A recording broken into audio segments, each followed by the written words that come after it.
La viande assaisonnée dans le saladier en plastique suait à grosses gouttes sur la table, tandis que le téléphone muet dans ma main semblait peser 1 tonne. Je suis Marcel, 71 ans, fondatrice du dépôt Matériaux Marcel et veuve qui a bâti cette famille dans le ciment et le mortier. Ce que mon fils Olivier a oublié, c'est qu'avant de construire des immeubles, il faut respecter celles qui ont posé les fondations. J'étais prête depuis 8 heures du matin. Je m'étais levée tôt, j'avais préparé mon café bien serré, celui qui parfume toute la maison et chasse la paresse du dimanche. J'avais enfilé ma robe à fleurs bordeaux, celle que feu Henri adorait. J'avais passé un rouge à lèvres discret et coiffé mes cheveux blancs avec le soin de quelqu'un qui va à une fête de gala. Dans le saladier, 3 kilos de côtes de bœuf et d'entrecôte, découpées et assaisonnées avec le secret que seul je possède. De l'ail écrasé, du gros sel, un filet d'huile d'olive et des herbes que je cultive dans mon jardin. Olivier, mon fils unique, avait mentionné la semaine précédente un repas de famille dans sa maison neuve, dans cette résidence sécurisée où il faut un code même pour respirer. Maman, ce sera spécial. Je vais inaugurer ma terrasse aménagée, avait-il dit avec ce sourire qui m'a toujours convaincu de donner tout ce que j'avais. J'ai passé toute la semaine dans l'attente. J'ai acheté la viande à la boucherie, choisissant les pièces une par une, payant comptant avec l'argent de ma retraite. L'horloge de la cuisine, un vieux coucou qui était un cadeau de mariage, indiquait midi, puis 13 heures. Le silence dans ma maison n'était rompu que par le bruit d'une voiture passant dans la rue pavée. J'ai commencé à trouver cela étrange. Peut-être que sa voiture était en panne, peut-être qu'il avait eu un accident. Le cœur d'une mère est une bête stupide. Elle pense toujours au pire pour justifier le manque d'attention des enfants. J'ai appelé son portable. Ça sonnait et tombait sur la messagerie. J'ai essayé celui de ma belle-fille Céline. Rien. J'ai attendu encore 1 heure, la viande perdant sa fraîcheur, et moi assise sur la chaise de la cuisine, sentant un nœud dans la gorge qui n'était pas de la faim, mais de l'angoisse. À 14h30, le téléphone a finalement sonné. J'ai décroché d'un bond, manquant renverser le saladier. « Olivier, mon fils, il s'est passé quelque chose ? Je suis prête avec la viande. » Il y a eu un silence de l'autre côté, un raclement de gorge sec. « Ah, maman, de la viande. Quelle viande ? Le repas, mon fils. L'inauguration de ta terrasse. Je t'attends pour venir me chercher ou envoyer un VTC. » Il a eu un rire nerveux, de ceux qu'il avait enfant quand il cassait une vitre en jouant au ballon. « Ah maman, zut alors, le repas c'était hier. » Le monde s'est arrêté 1 seconde. La cuisine est devenue glaciale malgré les 30 degrés dehors. « Hier ?» ai-je demandé, ma voix sortant dans un souffle. « Oui, c'était hier après-midi. On a complètement oublié de te prévenir dans la course. Tu sais comment c'est. Organiser un événement, ça fatigue. Vous avez oublié ?» ai-je répété, essayant de traiter l'information. « Mais j'ai acheté la viande, Olivier. Je me suis habillée. J'ai passé la semaine à attendre. » Sa voix a changé. Elle est devenue plus dure, impatiente. Ce ton d'homme d'affaires occupé qu'il a adopté après avoir pris les rênes de l'entreprise que j'ai construite avec tant de sueur. « Maman, ne fais pas de drame. La viande, tu la congèles et tu la manges plus tard. Et franchement, c'était mieux comme ça. Mieux comme ça ? Pourquoi, mon fils ? Parce que, ah, maman, ne le prends pas mal, mais il n'y avait que des gens importants. L'associé majoritaire de l'entreprise de construction, des investisseurs de Paris, des gens du club, des gens raffinés, tu vois ? La conversation était différente. Affaires, investissement. Tu te serais senti déplacé, tu aurais fini par parler de ta série télé ou de tes douleurs au dos. Ça aurait été ennuyeux pour toi et gênant pour moi. Je suis restée muette. Des gens importants. La phrase a résonné dans ma tête comme un coup de masse sur un mur creux. Moi, Marcel, qui avait porté des sacs de ciment sur le dos quand son père était tombé malade, qui avait négocié avec des fournisseurs furieux au milieu du chantier, qui avait payé son école d'ingénieur en vendant des briques et du sable, je n'étais pas assez importante. J'étais gênante. J'ai compris. C'est tout ce que j'ai réussi à dire. Ma dignité ne me permettait pas de pleurer au téléphone. « Tout va bien, Olivier. Ne sois pas fâché, hein ? On organisera un déjeuner chez toi un jour tranquille. Juste la famille. » Là, je dois raccrocher. J'ai une de ces gueules de bois. Bisous. Il a raccroché. Il n'a même pas attendu ma réponse. Je suis restée là, tenant le téléphone, écoutant la tonalité. J'ai regardé la viande. J'ai regardé ma robe fleurie, j'ai regardé mes mains ridées avec les taches de vieillesse. Des mains qui avaient signé tant de chèques pour le sauver. Des mains qu'il avait caressées quand il avait de la fièvre. Maintenant, c'étaient les mains d'une vieille qui ne savait pas se comporter devant des gens importants. Mais avant de continuer, vérifiez si vous êtes déjà abonné à la chaîne et dites-nous en commentaire de quelle ville ou pays vous nous regardez. Nous aimons beaucoup savoir jusqu'où nos histoires voyagent. La semaine s'est traînée dans le silence. Lundi, mardi, mercredi, le silence d'Olivier était la preuve qu'il ne ressentait aucun remords. Pour lui, j'étais juste un détail, un vieux meuble qui ne correspondait pas à la décoration moderne de sa vie.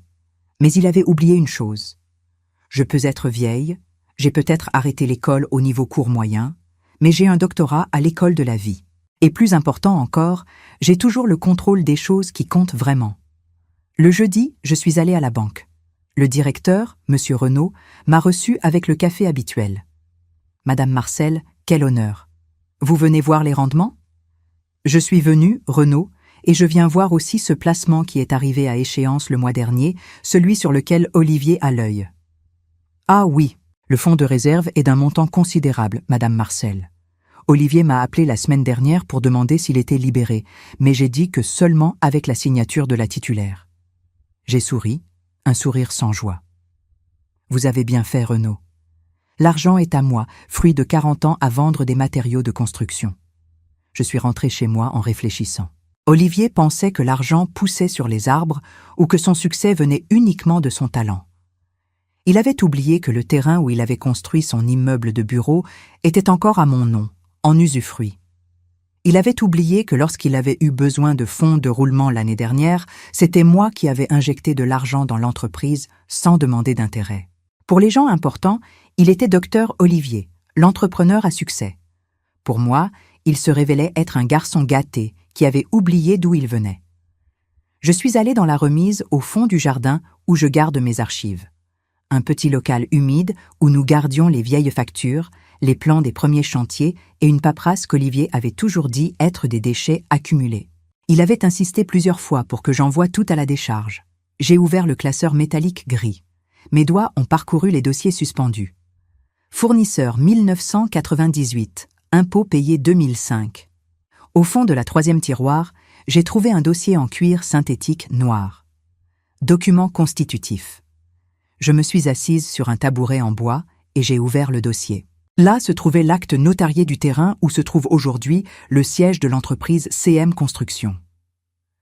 J'ai lu le document attentivement, suivant les lignes du doigt. Olivier a toujours été pressé de signer des papiers. Il ne lisait jamais les petites lignes. Mais moi, je lisais. Je lisais tout.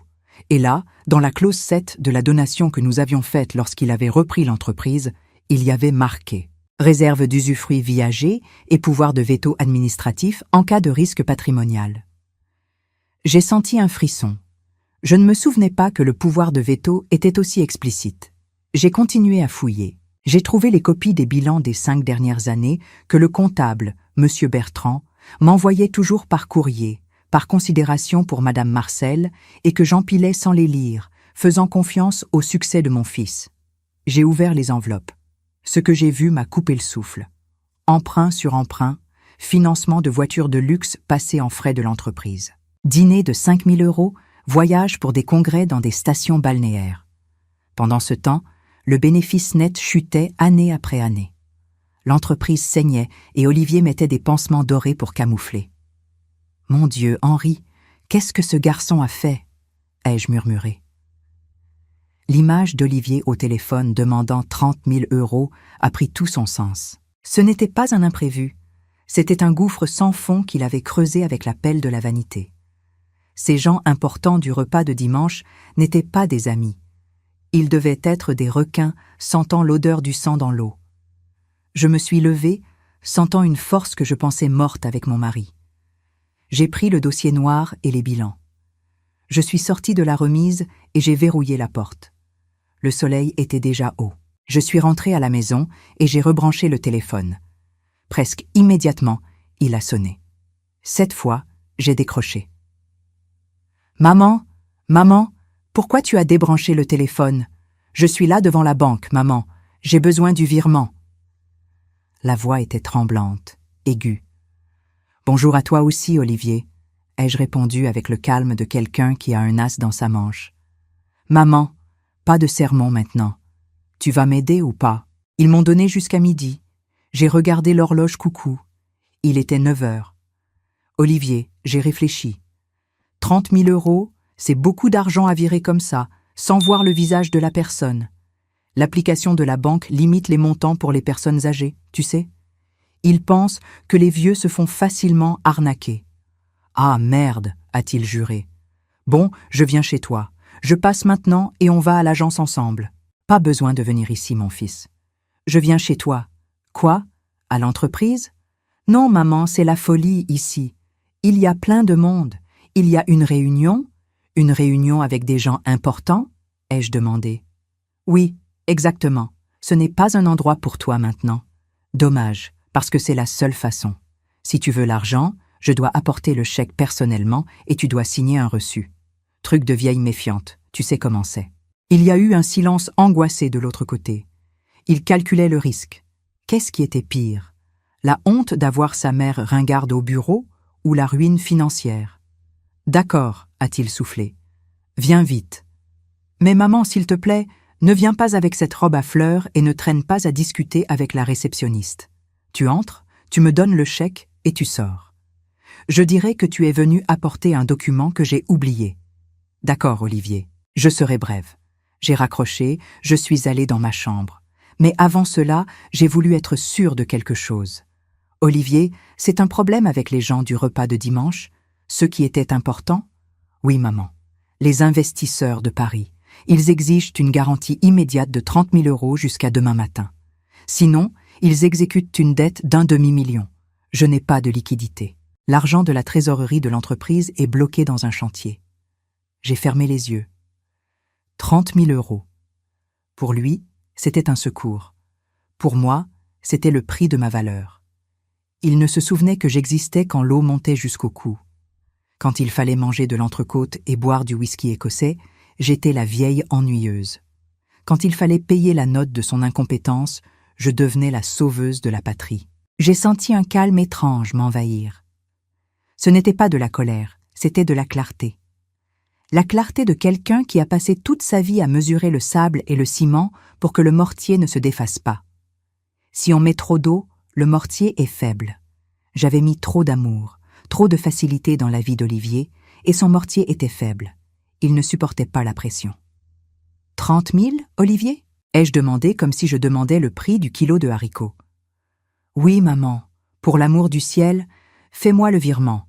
Je t'envoie mon ribé maintenant. C'est une question de vie ou de mort pour l'entreprise. J'ai regardé mes fougères par la fenêtre.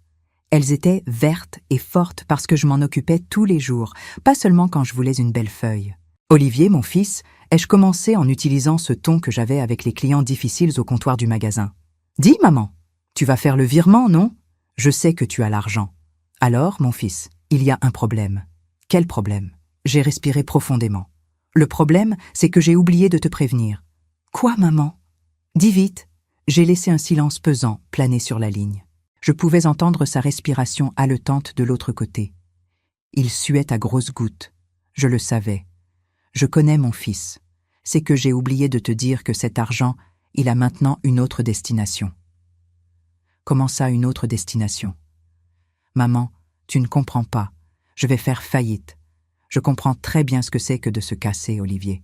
Je me suis cassé le dos à travailler pour que tu étudies. J'ai cassé ma fierté plusieurs fois pour te voir heureux. Mais dimanche dernier, quand tu as dit que tu avais oublié de m'inviter parce qu'il n'y avait que des gens importants, quelque chose s'est cassé en moi aussi. Maman, tu vas te venger à cause d'un repas ? C'est de la mesquinerie. Ce n'est pas de la vengeance, mon fils. C'est de la gestion. Tu m'as appris dimanche dernier qu'il faut donner la priorité aux gens importants. Et j'ai passé la semaine à réfléchir à ça. Et je suis arrivée à la conclusion que moi aussi, je suis quelqu'un d'important, Olivier. Trop importante pour être traitée comme un distributeur automatique d'urgence. Maman, arrête ça. J'ai besoin de l'argent. Eh bien, et moi j'avais besoin de respect. Tu vois, Olivier, l'argent est là. Mais j'ai oublié de te dire qu'il est maintenant bloqué dans un placement à long terme. J'ai fait ça vendredi. J'ai pensé à mon avenir, tu vois, au cas où j'aurais besoin de payer un aide-soignant, puisque mon fils est très occupé avec les gens importants. « Tu mens !» a-t-il crié. « Tu ne ferais jamais ça. Olivier, le repas c'était hier. L'opportunité d'être un fils décent aussi. Maintenant débrouille-toi avec tes amis importants.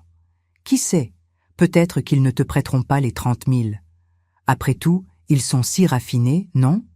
Salut mon fils. Je vais raccrocher parce que ma série va commencer. Et tu sais comment c'est. Je ne veux pas m'embêter avec des affaires.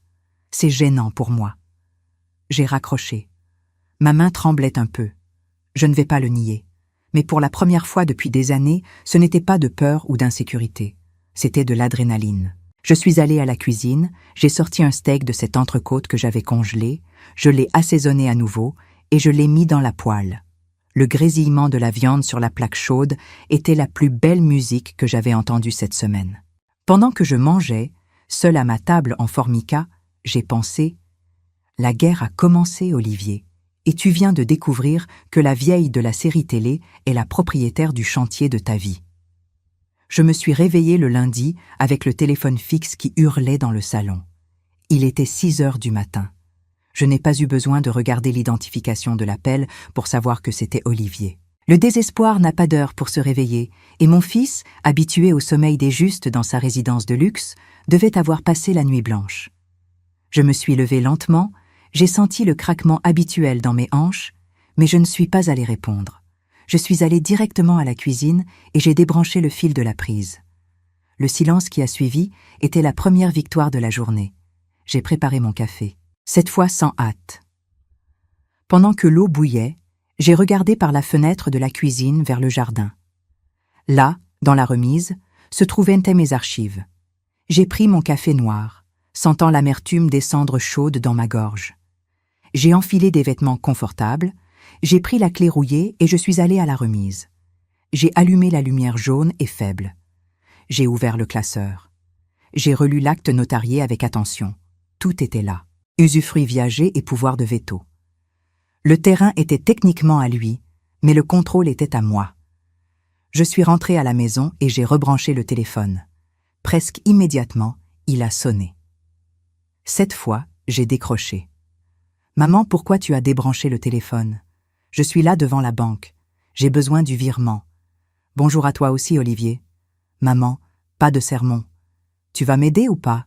Ils m'ont donné jusqu'à midi. Olivier, j'ai réfléchi. 30 000 €, c'est beaucoup d'argent à virer comme ça. L'application limite les montants pour les personnes âgées. Bon, je viens chez toi maintenant. Pas besoin. Je viens chez toi. Quoi ? À l'entreprise ? Oui. Si tu veux l'argent, je dois apporter le chèque personnellement. Il y a eu un silence angoissé. D'accord, a-t-il soufflé. Viens vite. Mais maman, s'il te plaît, ne viens pas avec ta robe à fleurs et ne traîne pas. Tu entres, tu me donnes le chèque et tu sors. Je suis allée dans ma chambre. J'ai ouvert l'armoire et j'ai poussé les robes en coton sur le côté. Là au fond, protégé par une housse en plastique, se trouvait mon tailleur gris anthracite. Je l'avais acheté pour l'enterrement d'Henri, mais il avait une coupe classique, un bon tissu, de la haute couture. Je l'ai enfilé. Je me suis regardée dans le miroir. Je ne voyais pas la Marcelle qui tricote. Je voyais la Marcelle qui avait affronté une grève de camionneurs pour ne pas manquer de sable dans la ville. J'ai attaché mes cheveux blancs en chignon serré. J'ai passé un rouge à lèvres un peu plus foncé. J'ai pris mon sac en cuir structuré. J'ai mis le dossier noir avec l'acte notarié et les bilans dedans, avec mon carnet de chèques. J'ai appelé un VTC. Quand le chauffeur est arrivé, un jeune homme sympathique, il m'a complimenté. « Madame, vous êtes très élégante. Vous allez à une fête ?» J'ai souri en regardant par la fenêtre les rues du quartier. « Non, mon garçon. Je vais à une réunion d'affaires. Je vais rappeler à certaines personnes qui commandent dans la construction. » La voiture a roulé vers le centre, vers l'immeuble vitré qui reflétait le soleil de façon presque agressive. L'immeuble de mon fils, l'immeuble construit sur mon terrain. La voiture s'est arrêtée devant l'entrée imposante. Je suis descendue, j'ai ajusté mon blazer et j'ai regardé le sommet de l'immeuble. J'ai marché vers la porte tournante. Olivier voulait de la discrétion. Il allait avoir la discrétion chirurgicale de quelqu'un qui va disséquer un problème à la racine. Je suis passé par la porte tournante avec la fermeté de quelqu'un qui traverse un chantier. J'ai marché jusqu'au comptoir de la réception. Une jeune fille avec des écouteurs discrets n'a même pas levé la tête. « Bonjour », ai-je dit avec une voix projetée. Elle s'est sursautée. « Madame, je viens voir Olivier. Olivier Marchand. » Direction. Monsieur Olivier est en réunion de conseil. Il a laissé un message qu'il ne peut pas être dérangé, à moins que ce soit urgent. J'ai posé mes 2 mains sur le comptoir. J'ai quelque chose de mieux qu'un rendez-vous, ma petite. J'ai le capital qui l'attend. Informez-le que Marcel monte. La jeune fille a cligné des yeux, confuse, mais l'autorité dans ma voix a fait le travail. Elle a tapé quelque chose rapidement sur l'ordinateur, a pris le téléphone, a chuchoté quelque chose, et quelques secondes plus tard, elle a libéré mon accès. Ascenseur social, 10e étage. Les portes se sont ouvertes au 10e étage. J'ai traversé le couloir central. Le son de mon talon bas sur le sol stratifié a attiré quelques regards curieux. J'ai gardé le menton levé, regardant droit devant moi. Quand je suis arrivé à 5 pas de la salle vitrée, la porte s'est ouverte brusquement. Olivier est sorti presque en trébuchant.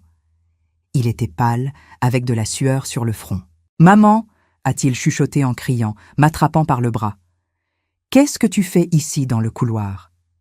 J'ai retiré mon bras de sa main avec un mouvement doux mais ferme. « Bonjour à toi aussi, Olivier. J'ai apporté ce que tu as demandé. » Il a regardé mon dossier avec la faim d'un naufragé. « Le chèque est là. Donne-le-moi vite. » Ils sont furieux. J'ai ouvert mon sac lentement. J'ai sorti le dossier de documents. « Voici », ai-je dit en tenant le carnet de chèques fermé. Il a essayé de le prendre, mais j'ai reculé la main. « Maman, pour l'amour du ciel, ce n'est pas le moment de jouer. »« Olivier, je ne signe pas de chèque dans un couloir. J'ai appris ça avec ton père. Les affaires sérieuses se font assises, en regardant dans les yeux. Maman, tu ne peux pas entrer là. C'est le conseil d'administration et le représentant de la banque d'investissement. Ils ne veulent pas te voir. »« Ils ne veulent pas voir l'argent ?» ai-je demandé en haussant un sourcil. « Si, mais ils vont trouver ça peu professionnel que j'amène ma mère pour payer mes dettes. » J'ai souri. Un sourire fin, glacial. « Le manque de professionnalisme, Olivier, c'est d'avoir besoin de sa mère pour payer la note. Résoudre le problème, c'est de la gestion de crise. On entre ? Non, en aucun cas. » J'ai regardé à l'intérieur de la salle vitrée. Un des hommes, un type chauve avec des lunettes à monture épaisse, a regardé dehors et a vu la scène. Il a froncé les sourcils, impatient, et a tapé du doigt sur sa montre. « Ton ami semble pressé », ai-je commenté. « Et moi aussi j'ai aquagym à 11h. Soit on entre maintenant, soit je rentre chez moi, et tu expliques pourquoi le capital est reparti en ascenseur. » Olivier m'a regardé, a regardé les hommes, a regardé le chèque dans ma main. Il était coincé. « D'accord », a-t-il soufflé, vaincu. « Mais s'il te plaît, maman, reste silencieuse. Tu entres, tu t'assois dans un coin, je prends le chèque, je signe le reçu et tu sors. » Il a ouvert la porte de la salle de réunion. L'air à l'intérieur était lourd. Les 3 hommes nous ont regardés. Le chauve, qui semblait être le chef, un plus jeune en costume bleu brillant qui tapait sur son portable, et un monsieur aux cheveux grisonnants qui semblait ennuyé. « Messieurs, » a commencé Olivier, la voix faillissant un peu. « Je m'excuse pour l'interruption. Voici Madame Marcel. Elle est venue apporter l'apport d'urgence dont nous avons discuté. » Le chauve s'est adossé à la chaise en cuir pivotante. Il m'a analysé avec ce regard clinique. Je n'ai pas baissé les yeux. J'ai soutenu son regard. « Madame Marcel », a dit l'homme avec une voix pâteuse. Olivier a mentionné que la famille aiderait. « Je suis Jérôme, associé majoritaire. »« Enchanté, monsieur Jérôme », ai-je répondu. Et je suis entré dans la salle de réunion. Olivier a essayé de me diriger vers une chaise dans un coin, mais j'ai marché jusqu'à la table ovale. Il y avait une chaise vide en face de Jérôme. C'est là que je me suis assise. Olivier est devenu livide. Jérôme a haussé les sourcils, surpris. J'ai posé mon sac sur la table. J'ai sorti le dossier noir et mon carnet de chèques. Olivier m'a dit que l'entreprise a besoin de 30 000 €, une question de clause contractuelle. Jérôme a ri avec dédain. Exactement, madame. Olivier s'est trop endetté sur un projet à Villeurbanne. Notre contrat exige que la trésorerie ne tombe jamais en dessous d'un certain niveau. Sinon, les garanties sont exécutées. Garanties? Et quelles seraient ces garanties? Olivier a posé la main sur mon épaule. Maman, signe juste le chèque. J'ai retiré sa main. L'argent est à moi.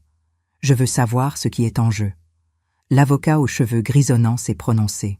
Madame Marcel, les garanties impliquent la cession des parts d'Olivier et le patrimoine immobilier lié au siège. 7 immeubles. C'était pire que je pensais. Olivier avait mis mon terrain en garantie. J'ai ouvert mon carnet de chèques. L'atmosphère s'est détendue. Il pensait avoir gagné. J'ai rempli la date. Lyon, aujourd'hui. Le montant. 30 000 €. Tous les yeux fixaient mon stylo. Quand je suis arrivé à la ligne de signature, je me suis arrêté. Avant de signer, j'ai un doute. Pour donner un bien immobilier en garantie, on n'a pas besoin de la signature du propriétaire du terrain? Le sourire de Jérôme a vacillé. Le bien est intégré au capital, madame. Olivier a les pouvoirs. Ah oui, mais voyez-vous, je rangeais de vieux tiroirs hier. J'ai ouvert le dossier noir. J'ai sorti mon acte notarié jauni et je l'ai posé sur la table. Le terrain a été donné avec réserve d'usufruit viager. Et il y a une clause qui parle de pouvoir de veto. L'avocat a pris le document. Ses mains tremblaient. Oui, le document est authentique. Il y a une inscription d'usufruit et une clause restrictive. Jérôme a perdu sa couleur. Il s'est tourné vers Olivier avec violence. « Tu as dit que le bien était libre. »« Je pensais, » a bégayé Olivier. « Maman, qu'est-ce que tu fais ? » ?»« Je fais un audit, mon fils. Si cet immeuble est sur mon terrain et que je n'ai autorisé aucune garantie, votre contrat a un problème de fondation, et un immeuble sans fondation s'effondre. » Jérôme a changé de ton. « C'est un détail bureaucratique. La dette existe. Si vous ne payez pas aujourd'hui, nous bloquons tout. » « Je sais que la dette existe. Je ne suis pas une mauvaise payeuse. »« Alors signez le chèque !» a crié Olivier. « J'ai regardé mon fils. Je vais payer, Olivier, mais je ne vais pas te donner le chèque. Je couvre le trou de trésorerie. Mais ce sera un apport de capital de ma part. Mes parts dans la société vont augmenter. » L'avocat a calculé mentalement. Cela diluerait la participation d'Olivier significativement. Exactement. Et en tant que nouvel associé majoritaire, j'aimerais revoir tous les contrats. Ces frais de conseil me semblent gonflés. Jérôme s'est levé. « Vous bluffez. Vous n'avez pas l'estomac pour cette bagarre. » Je me suis levé aussi. « Monsieur Jérôme, j'ai porté des sacs de ciment de 50 kilos enceintes de ce garçon. J'ai affronté des inspecteurs, des escrocs et des tempêtes. Vous pensez que 3 hommes en costume me font peur? J'ai pris le chèque. Je l'ai déchiré lentement. L'accord a changé. Olivier, convoque le comptable. Soit ça, soit je rentre chez moi et je laisse monsieur Jérôme exécuter la dette sur un immeuble qu'il ne pourra jamais me prendre. L'usufruit est à moi jusqu'à ma mort. Ma mère est morte à 98 ans. J'ai sorti mon téléphone. J'ai composé le numéro du comptable et mis le haut-parleur. « Allô, cabinet Bertrand. »« Bonjour Bertrand, c'est Marcel. Je veux formaliser un apport de 30 000 € en augmentation de capital. » Marcel entre comme associé majoritaire avec 51% des parts. 51%, a sifflé Bertrand. Cela dilue la part d'Olivier. Ils sont d'accord? Ils sont en train d'accepter, Bertrand. Soit ça, soit l'entreprise fait faillite demain. Compris. Je rédige le projet. Merci, Bertrand. Apportez aussi les livres fiscaux des 5 dernières années. Je veux faire un audit. J'ai raccroché. Le jeune homme en costume bleu s'est levé. Jérôme, je me retire. Salut, Olivier. Bonne chance avec maman. Jérôme a lâché un rire nerveux. Vous pensez diriger une entreprise moderne? Vous ne savez même pas allumer l'ordinateur. L'ordinateur, j'apprends. Mais l'honnêteté ne s'enseigne pas après un certain âge. Vous saignez la trésorerie de mon fils depuis des années. Vous étiez des parasites. Préparez les papiers de sortie, Rousseau, a craché Jérôme. Il a pris sa mallette. Tu es une déception, Olivier. Un fils à maman. Dieu merci pour ça, ai-je dit. Être l'un des vôtres semble signifier être un voleur en cravate. Jérôme est sorti en claquant la porte. Olivier pleurait. Maman, ils étaient mes amis. Un ami te prévient que ta braguette est ouverte, Olivier. Ils étaient tes parasites. Je suis un raté, j'ai perdu le contrôle. Tu n'es pas un raté. Tu es un homme qui s'est laissé éblouir. Maintenant, tu vas apprendre à voir dans l'ombre. Tu continues comme directeur. Mais le poste de président a été aboli. Tu es directeur des opérations. Le bureau chic se termine. On loue cet étage. Le siège retourne dans l'entrepôt, sur mon terrain. Dans l'entrepôt? C'est humiliant. Humiliant, c'est qu'on te dise que tu n'es pas importante. Travailler dans un entrepôt est digne. Ton père y a travaillé toute sa vie. Allez, Olivier, on va à la banque. Ensuite à la quincaillerie. Pourquoi faire? Acheter un cadenas et un balai. Demain, tu vas balayer ce sol. On recommence à zéro. De la bonne façon cette fois. 6 mois se sont écoulés depuis ce jour dans l'immeuble vitré. J'étais assise dans mon bureau vitré au coin de l'entrepôt. 7 heures du matin, pile. La porte en fer s'est ouverte. Olivier est arrivé. Il ne portait plus de costume italien. Jean épais, polo bleu avec le logo CM Construction, bottes de sécurité. Il a pointé. « Bonjour, Madame Marcel », a crié Marcel, un vieil employé. « Bonjour, Marcel », ai-je répondu. Le premier mois, Olivier arrivait avec une tête d'enterrement. Il râlait, se plaignait. Mais la nécessité est une professeure sévère. Avec la vente de la voiture et la libération du bureau, nous avons remboursé la dette et renégocié le reste. Olivier a marché jusqu'au comptoir. Un client venait d'entrer, Monsieur Durand, qui rénovait sa salle de bain. J'ai vu Olivier ouvrir un sourire authentique. « Bonjour, Monsieur Durand. Comment va le jointoiement? Un mur de travers, on le corrige dans le mortier. Venez, je vais vous montrer un additif. » Il apprenait. Il comprenait que l'argent vient de la sueur de Monsieur Durand, du maçon qui compte ses pièces. Je suis allé à la cafétéria. Plus de café en capsule. Café filtre, passé à l'instant. Olivier est entré, transpirant. « Maman, le fournisseur veut augmenter le prix. » J'ai dit qu'on change pour le concurrent. On paie comptant et celui qui a l'argent commande le prix. Tu as appris vite. Il a mordu dans la tartine. Tu sais, maman, hier j'ai croisé Maxime. Il a ri. Il a demandé si je m'amusais à jouer au maçon. Et qu'est-ce que tu as répondu? Je lui ai dit que je dors tranquille. Mon jeu de maçon a payé les dettes que son jeu d'exécutif a créées. Je préfère obéir à ma mère qui a construit un empire qu'à des escrocs. Il a bien fait, mon fils. Il est resté silencieux. La honte est le premier pas vers le changement. La transformation n'a pas été magique. Il y a eu des cris, des pleurs. Mais le mortier a pris. Les dettes ont été remboursées. Et hier, Olivier m'a appelé. « Maman, tu as des projets pour dimanche ?» Le mot dimanche apportait encore un écho amer. Le repas oublié. Dimanche est un jour de repos. Pourquoi? J'ai fini d'arranger la cour de ma maison. Celle que je loue. Il avait déménagé vers une maison mitoyenne. Je vais faire un barbecue. Quelques saucisses, une bavette. Il y aura des gens importants? Olivier a baissé la tête puis l'a relevée. Oui, maman. La personne la plus importante de ma vie. Toi.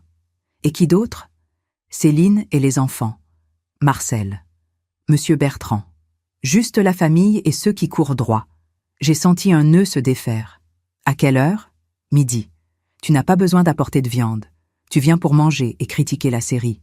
D'accord, mais j'apporte ma crème caramel. Il m'a serré dans ses bras. Merci, maman. Je suis une mère, Olivier. Une mère, c'est comme les fondations. Elles supportent tout. Mais on se fatigue aussi. Le dimanche, j'ai enfilé ma robe bordeaux.